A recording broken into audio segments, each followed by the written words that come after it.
Suicide பண்ணிக்க போன ஹீரோவை பேய்ங்கெல்லாம் சேர்ந்து காப்பாத்திருப்பாங்க. நீங்களாம் ஏன் முக்தி இல்லாம பேய் அலையறீங்கன்னு ஹீரோ கேட்க, ஒரு பெரியவருடைய ஆவியா ஒரு பொண்ணு ஆசைப்பட்ட மாதிரி அவளை டாக்டருக்கு கஷ்டப்பட்டு படிக்க வைப்பாரு. ஒரு நாள் பையன் கூட ஒரு வண்டியில போயிட்டு இருக்கும் போது ஜீப்ல போதையில வந்தவனுங்க இவர் இடிச்சுட ஒண்ணுமே ஆகலன்னு சொல்லிட்டு பார்த்தா அவங்க செத்து ஆவியாவே ஆயிட்டு இருப்பாங்க.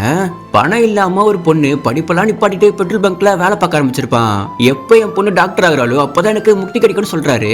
அங்க இருக்க ஒரு பையனோட பேயும், நான் கொரோனாவால பாதிக்கப்பட்டு ஹாஸ்பிட்டல்ல இருந்தேன், என்னை காப்பாத்த என் அப்பா அம்மா வச்சிருந்த 1 கோடி வேல்யூ உள்ள இடத்த அவசரத்துக்கு 20 லட்சத்துக்கு வித்து ஹாஸ்பிட்டல்ல என்ன காப்பாத்துக்க கட்டினாங்க. ஆனா ட்ரீட்மெண்ட் அப்போ என் பக்கத்துல இருந்து அரசியல்வாதி உயிர் தான் முக்கியம்னு என்கிட்ட இருந்த ஆக்சிஜன் மாஸ்க புடிங்கி அவருக்கு வச்சதால நான் இறந்தே போயிட்டேன். அதுக்கப்புறம் என் அப்பா அம்மா கூலி வேலை பார்த்து கஷ்டப்பட ஆரம்பிச்சிட்டாங்க. அவங்க எப்ப நல்லா இருக்காங்களோ அப்பதான் எனக்கு முக்தி கிடைக்கும்னு சொல்றான்.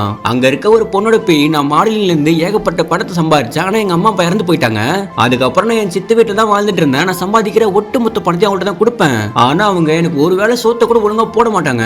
என் பணத்தை அடையிறதுக்காக எனக்கு தூக்கு மாத்திரை எல்லாம் கொடுத்து கொண்டுட்டாங்கன்னு சொல்றான். பாட்டியோட போய் உயிரோட இருக்கும் போது அவங்க பையன் உடம்பு சரியில்லாம இருக்க மனைவியை பார்க்கறதுக்கு சம்பாதிக்கிற மொத்த பணத்தை செலவு பண்ணிட்டு இருப்பான். அப்ப எனக்கும் கொரோனா வந்துடுச்சு, என் பையன் எனக்கும் செலவு பண்ணி கஷ்டப்படா சொல்லிட்டு நானே கொரோனா அழிக்கிறதுக்காக சானிடைசரை ஃபுல்லா குடிச்சிட்டேன். பார்த்தா அடுத்த நாள் காலையில நான் இறந்தே போயிட்டேன். என் பையன் கஷ்டம்லாம் எப்போ தீருதோ அப்பதான் எனக்கு முக்தி கிடைக்கும்னு சொல்றாங்க. இப்போ இந்த பேய்ங்களாம் சேர்ந்து ஹீரோட காதலுக்கு உதவி பண்ணி சேர்த்து வச்சிருக்காங்க. ஹெல்ப் பண்ண பேய்களுடைய ஃபேமிலியை செட்டில் பண்றதுக்காக ஹீரோ அந்த பேய்ங்க கூட சேர்ந்து ஒரு பேங்கை கொள்ளையடிக்கிறான். சோ அதுல வந்த பணத்தை வச்சு அவங்க ஃபேமிலியை செட்டில் பண்ணி விட்டுறான். ஃபைனலா அவங்களுக்கு முக்தியும் கிடைச்சிடுது.